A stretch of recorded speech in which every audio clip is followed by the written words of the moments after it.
Welcome back. It is 10:43. Have you ever walked past an ornate San Francisco building and wondered, well, what it looked like in the inside? Or thought to yourself, how did the city look during the gold rush?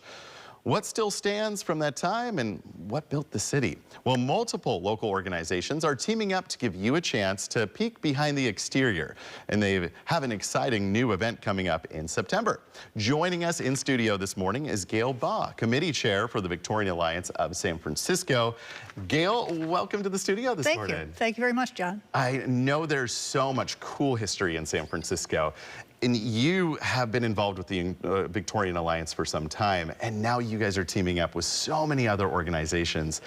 Before we get to the event itself, talk about what the Victorian Alliance is all about. Its mission really is to preserve, restore, reactivate Victorian homes, but it's gone beyond that now. It's an organization that's been around for 50 years in response to the redevelopment debacle that happened in the Western Addition, where they took down 3,000 Victorian homes and displaced many people. So 50 years later, we're still arguing over should a Victorian home be saved or not. And we believe that there are reasons to save them, but also to repurpose where necessary. Yeah, absolutely. And, you know, San Francisco is so synonymous with Victorians. You yourself live in a Victorian. Correct. It's like living in a museum. San Francisco is a living museum. Absolutely. I'd like to correct that. It's not living in a museum. It's living with history, and you share it with the people who came before you. Oh, I like that. Yeah, just moments ago, you were telling me about the history of your home. Yeah. People that built it, and it's so cool to dive into all of that. You know, there's so many people here that do live in Victorians, and it is upkeeping something that is quite the hurdle sometimes. That's correct. Yeah, it is.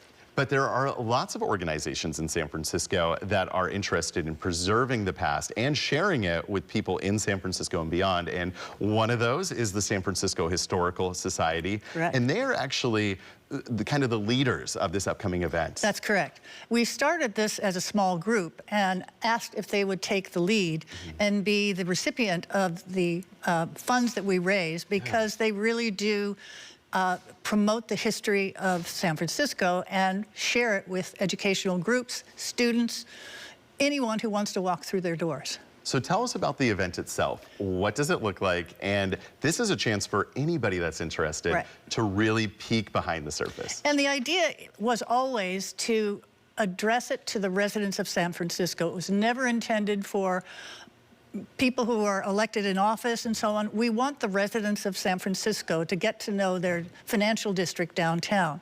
And the way to do that is to talk to them. And so this is a self-guided tour.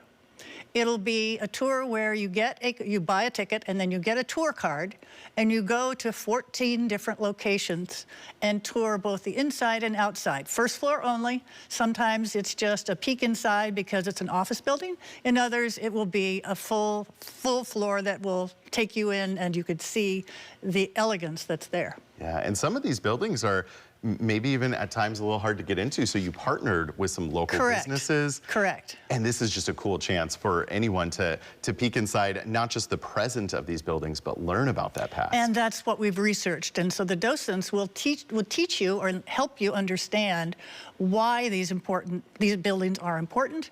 But more than that, we want you to take it home and think about, wow, what should we do with our downtown? Should it remain the same, a bunch of offices and people going to lunch? Or could it be something else? And that's part of the conversation that we want to have today, or on the tour, is ponder what it ought to be. Yeah, and something that I think about when I walk through downtown San Francisco is you see all these gleaming new high-rises and stuff, but there's so much history integrated in those streets right there. The historic shoreline. Sometimes they'll dig up buildings and find boats beneath the surface. You'll see where the shoreline is. Yeah, that is so fascinating. I know there's a lot of other organizations that were involved with putting this event together, like the Center for Architecture and Design, the Mechanics Institute. Talk about the involvement there from some of these other organizations. Well, the first one, tell me again.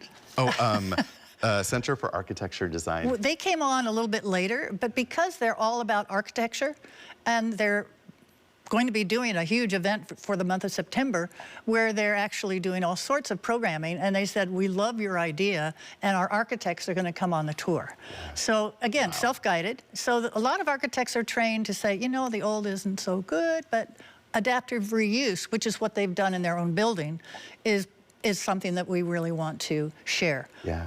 Preserve that history, but also, you know, advance, move forward in the ways that need to be Right, done. and they're in a historic building, and that will be on the tour. The Mechanics Institute is another star because they've been around for close to 150 years, and they're sharing their building, which they own, and it's fully occupied.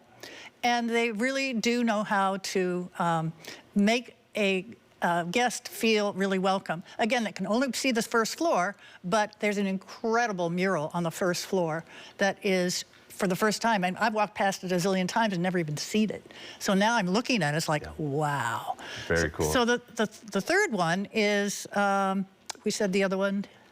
Empire? Empire. So that was really the catalyst. Yeah. When they purchased the building a year ago, I thought, whoa, I'm from the fashion business, and I'm trained to recognize trend.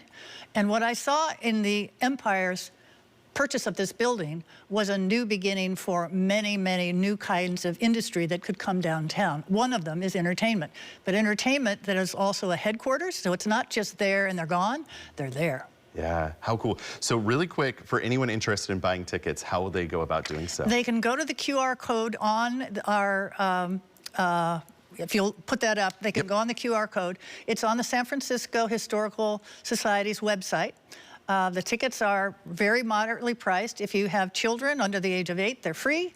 If you have people over 10, they only pay $10. Oh, that's amazing. And all the proceeds are going to the San Francisco Historical Society? That's correct, for more education about history. Absolutely. And, you know, San Francisco, we got to preserve history as much as possible. Gail, thank you so much for joining us. You're welcome. Really enjoyed it. Yeah. Well, we have a great day to be in San Francisco.